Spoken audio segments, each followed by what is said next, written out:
Hey guys, my name is RyanCentral and welcome to HitScan. This is part 2 of the interview that I did with Orcane talking about the game balance. If you missed part 1, be sure to check it in the videos in the description, where we talk a little bit about Yoru and Viper buffs as well as changes to duelists, and in this video we're going to be talking about the operator amongst other things. So let's get stuck in. There's obviously been other weapon changes. Not only recently we've had the Bucky being changed, but also we had the Stinger meta for a while, the Frenzy and stuff. What was that kind of like these past couple of months when it comes to the gun meta? I guess how did it get here for one? And then what are you looking at in the future, either guns to bring up or to pull down? Because I think after the Bucky, I feel like I'm going to regret this, but the rest of the gun meta seems to be okay. It seems fine. So I wondered what your opinion was on the gun meta over the past however long it's been since we last spoke. Yeah. I think to start with, how did we get here? I don't know. I think realistically, people got better and they played the game for longer and they just realized it was good. They realized where the strengths of these things were. You know, I think even internally, we didn't entirely realize how strong. I mean, internally, we've been using that Stinger for a long time. So I think finally seeing it just like every round, no matter what, you've got teams with just like nothing but Stingers. I was like, all right, this is probably too strong. We actually have a ton of data around weapon efficacy at different ranges, different price points, and all these different things. And, kind of before the patch, the Stinger had been performing kind of like on par or better than, all of our $1,600 weapons.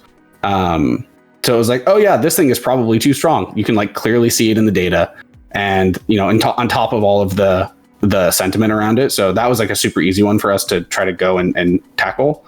The Frenzy was kind of similar. It was like this thing we kind of always knew it was strong, especially with armor. I think it really hit home when we had, I think it was like the early Challengers games. I forget exactly what tournament it was, but it's like all teams are running 5 Frenzies, 5 armor. It's like, wait a second. Internally, we had been there like many years ago, and we really hated that version of it. So we kind of just went back to a version that we had before, which is just changing the price to prevent the armor. And it seems like you still see a little bit of frenzies. So I feel like that's probably landing in a decent spot where, some people are picking frenzy, and that's like great. That's how it should be, I think. But it's not just the de facto buy this gun all the time. Past that, I think that we've been very happy with at least the Phantom Vandal comparison. Like I think across, I've seen some pretty cool infographics about the different usage of the weapons in the different regions. So that's been really cool to see that like clearly there's really healthy competition there. At $1,600, I think that we've seen decent competition. So like that tends to be how we think about our weapons, is like the price tiers, right?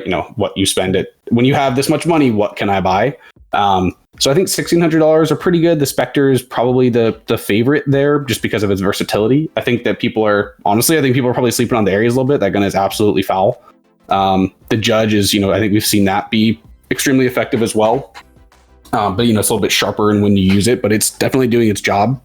I think the next thing for us that we're probably going to look at is, I don't know exactly what we're going to do, and it's probably a much, much longer horizon of what we would actually do, but is looking at the like $2,100, $2,400, like the Bulldog and the Guardian. Like those guns are good, I think. I think that especially with how they're priced right now, it oftentimes feels very challenging to actually purchase them. Like it usually feels like you buy, like for me at least, it's like every now and then I'll buy one on like round 2 if I had a big round and like I want heavy armor or whatever in a Bulldog. Yeah. Or it's like round 12 and I've only got this much money and I just have to spend everything I have left. So I feel like there's a middle ground there that we haven't quite landed on, where like your team is kind of buying up and you've kind of got a little bit of a broken buy. And so you'd rather grab a Bulldog or a Guardian than a Spectre. But right now it doesn't feel like that's really happening. It feels too expensive to be a half buy, but too cheap to be a full buy. Exactly. So yeah, I'm not exactly sure if we'll do anything. That's like the only thing for me that doesn't feel kind of good right now. Everything else feels like it's in a pretty decent spot. I think we'll probably see, I think with these Bucky changes in particular, it'll be really interesting to see what starts happening on round 2, because my suspicion is we're going to see more sheriffs than we've seen in the past. But we'll see what happens. Just to sort of circle back onto agents again, with you talking about the Initiators, I imagine you meant Breach and Sky when it comes to bumping them up a little bit, because Silver seems really, really strong as well. He pretty much had 100% pick rate other than Split for obvious reasons.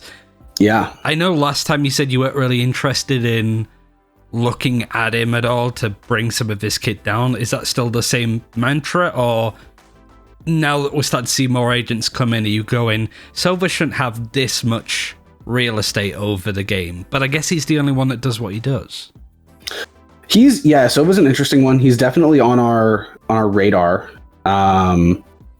He's not as high on the list because I feel like the things that he does and the ways that he does them feel pretty good and healthy for the game. I think it tends to feel like it philosophically lines up with how we want the game to be playing. So we're pretty happy with that. That said, the pick rate is still pretty scary. I think internally we had expected Sky to eat a little bit of Sova's lunch, but I don't think that's really borne as much fruit as maybe we had anticipated. Is that because Sova's too good, or Sky's just not quite there in competition? Because she has been used a little bit. Some teams like to use her all the time, for example. I think of like Wave in Europe, but I don't know if that's just it needs more time in the oven for teams to work out how good she is, or she's just a bit undertuned to be a real threat to Silver, who has just been so good for so long, right? I mean, I'm curious on your perspective on that. Yeah, it's probably a little bit of column A, a little column B. I think that Sky probably, when we're looking at these Initiators, there's probably something that's missing a little bit on her in terms of power. I think that Sova is probably tuned just like a little more strong than he should be. I don't think it's by a lot. I think all the abilities that he has are doing the things they're supposed to be doing and doing them like to the efficacy, broadly speaking, that we would want them to be. I think he really runs into a lot of the same issues that we ran into with like Sage for a long time, where it's like Sage is the only person that has this like super, super hard stall. Like if you just rush on site, I can stop you kind of deal. Sova is the kind of similar where it's like, I have very high reliability recon. So like I can put these darts on sites and just know what's going on a whole site. If I hit a smart dart, or if I use my drone, I can get just a ton of information on top of his ultimate being super flexible and reliable. So I think Sova's probably just a little bit on the strong side, but he's not as high up on our list, I guess, as some of those other ones. Sure. I guess obviously you get tons of feedback. I know that you're super receptive to stuff like Reddit and stuff. Are there any areas that I haven't talked about that you almost kind of want to address because you've seen like the feedback stats come in more frequently? There's a certain agent, there's a certain weapon, even like a map, just something gameplay wise that we might not have touched on in this interview that you feel is important to talk about? Because you guys must get some really varied feedback from the whole player base. Yeah, we do. We get a lot of feedback from different, like, of all different types. I think the thing that is probably top of mind for me that we didn't cover is we're still looking at like running and shooting stuff. Oh yeah. It's still on our mind. I think that in most, there's like a couple of different angles that we're trying to tackle with it. I think one of them is something that we're looking to hopefully get out in the next patch or two, is the hope. It's probably a small change, so I don't want to get anyone's hopes up too much, but it should impact a couple of scenarios where people feel like they're being, run shot more often than they should be. The problem is that it's a very complicated space, to be honest. Like there's so many little things that end up contributing to the feeling of being run shot, because to be perfectly honest, there's stuff right now where you will die to somebody who looks like they're still running when like on their screen they're not, right? Like that is a problem right now, and it's like one of those things where it's like we're kind of battling the speed of light in some scenarios where we're trying to make it look exactly right, but maybe off by a frame or two with how the legs end up animating, and so they look wrong. But like that person's not just getting the random lucky headshot from 30 meters away, like they actually did stop, but it kind of looks a little bit funky. So like that's one of the angles that we're trying to tackle. There are other scenarios where like legitimately the person's running and shooting and they got you, like especially with guns like the Spectre, like that's kind of how the gun is designed to work, to be honest. That gun is supposed to be pretty good on the move. Same with the Frenzy, right? But yeah, when it's happening, especially with like rifles, that's still something that we are looking at. One of the other situations that we're looking at is well, internally we call it tag into accuracy. Basically what happens is you are running and then somebody shoots you and they hit you in the body. Yeah. You get slowed down and you are more accurate. And so then you fire without ever like stopping and you just like get a lucky headshot on them or whatever. We're trying to figure out a way to kind of combat some of that. And make it so there's a little bit more of an intent required to be accurate in that scenario. But yeah, there's just like a bunch of these little things, there's like all these tiny little things. And if, you get it off by just a little bit, it makes the guns feel super bad and clunky. So there's like a bunch of stuff that we're looking at, and it's something that's still very much on our mind, and we're trying to fix it basically. One question that we usually ask, and it's always fun, like we did it to Morello as well, like the sleepless nights question. What, I guess, going forward in the game has got your attention the most that you really want to keep an eye on that it doesn't stray? Because I feel like, again, that would be Astra, because she's coming into the game with so much like positive feedback. Everybody seems to like her. She's so impactful in various areas. I guess there's always that concern that she comes in and she has like a 90% pick rate, which I don't think would happen because Omen is also so good in the opposite area. I feel Astra is a lot more conservative and setting up her utility, whereas Omen's a little bit more on the fly, throughout the paranoia, go. Is Astra the concern to you at the moment? Astra is not really the concern for me, to be honest. I think largely because it feels like even if Astra ends up being very, very potent and very strong, the way that, and maybe teams prove me wrong with this, but the way that she's powerful feels like in line with how I think we always imagined the game to play, where it's very much about being very thoughtful and having these kind of big strategies that you're able to actually like pull off. And sometimes those strategies are just, really small plays, like taking control of a main or something. Sometimes it's a huge site execute, whatever it is. I feel like Astra is this big playbook machine. So even if she ends up being very strong, I think it'll be in that type of a way, as opposed to an agent like Jett or Raze, where like they're very strong in the like, I could kind of just create chaos and use my insane aim to like kind of just beat people. Which is, that's always the fine balance that we're trying to strike, right? Is how do you make a game that has that rewards this type of really thoughtful play and these great moments of teamwork and strategy, but balance it with the individual playmaking ability of an agent like Jett and Raze, and like how do you make those things play together to create like a fun, interesting game. And so I feel like if Astra ends up being strong, it'll be in a way that feels close to what we want it to be doing, as opposed to like, I think one of the risks that our game has always had is, you have these agents that can do a lot. And so it actually can diminish the value of like positioning and gunplay. And so we're always towing that line, right? Like we're always like, right. I remember actually before I even joined the team, when I was interviewing, actually Morello said this to me. He said, we're trying to make a game where we're trying to shoot a sniper shot through an eye of a needle. We're like, like if you have an ability that's just like 2 inches too strong, your character is like totally like out of whack and totally busted and completely violates what the game is about. But then if you have a character that's just like slightly too weak and is doing something too wrong, your character doesn't do anything. It doesn't matter anymore. It's just a gun game then. It's like, okay, well, there's like this perfect middle spot where we're trying to hit. And so, yeah, that's kind of the thing that we're always thinking about is how do we actually thread the needle there? Or we'll probably end up, I hope Euro ends up seeing some play. I think he's pretty strong now personally. So we'll see what happens. So I guess the follow-up question is, if it isn't Astra that's keeping you up at night, who is?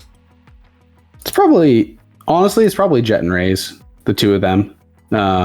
Just the mobility that they have and the what feels like extremely high reactability. They're able to find themselves in situations that they can get themselves out of without having to have, be prepared for it. And, to some degree, that's what we want those characters to be able to do.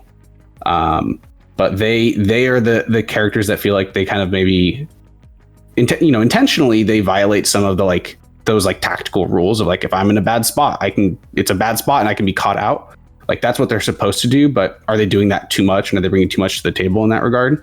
But they're also, some of the most fun and like interesting dynamic gameplay that we see in all of VALORANT. So it's this like super fine line of we don't want to like stop them from being able to do the things that make them interesting in the game, but how do we, find a way for that to exist in a potentially like a healthy way? And is that even a problem, right? Like, I think is the sleepless night part, is actually like identifying those things. I guess another thing that was sort of brought up with the Shazam rant that I guess is polarizing to talk about is the operator.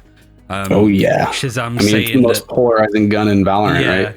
But I guess Shazam made a good point in the duelists like Jett, Raze, Phoenix, that kind of Smeagol playstyle, I suppose.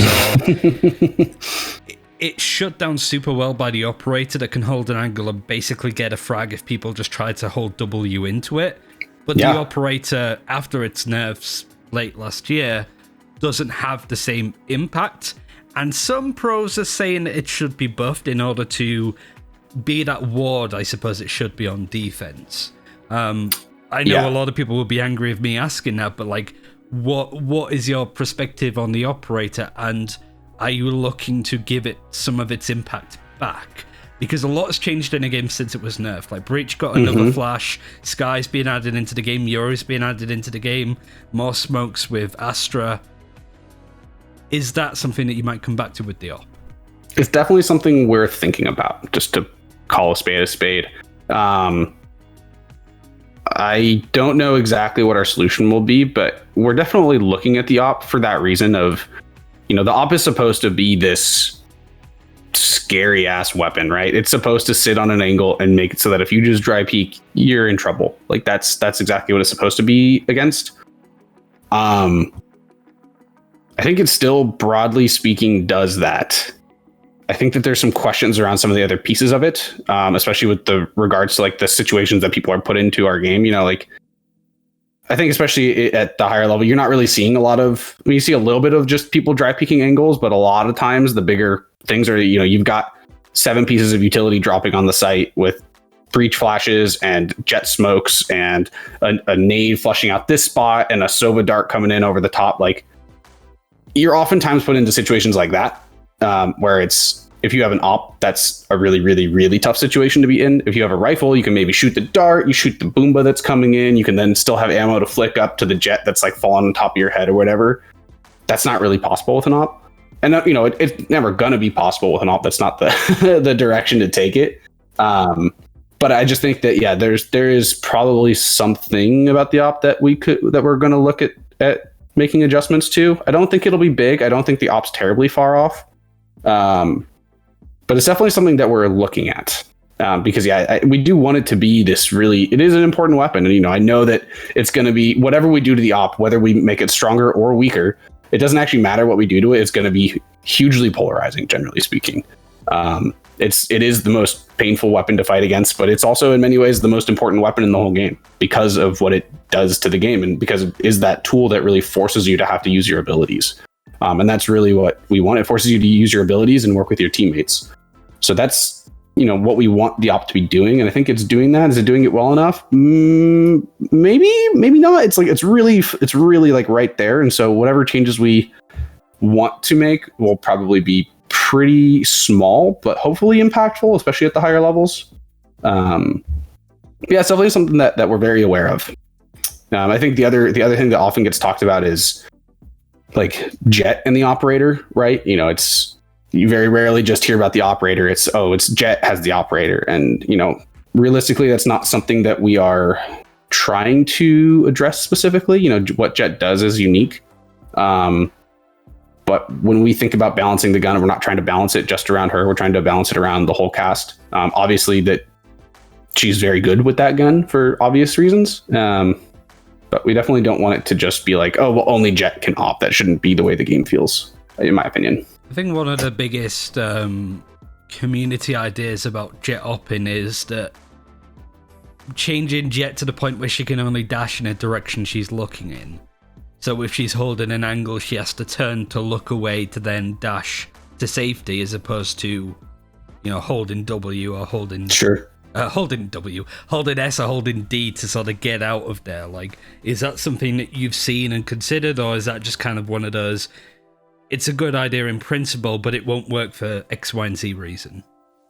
I think it's more the latter. I think we might have even played with a version of this like super early on. I'm talking like 5 years ago early on.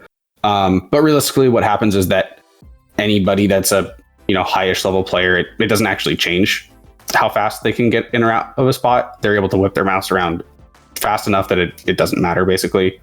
So yeah, I think that like the idea there that's underlying that is, hey, how do we make it slower, or how do we make it so that Jett can't just escape quickly?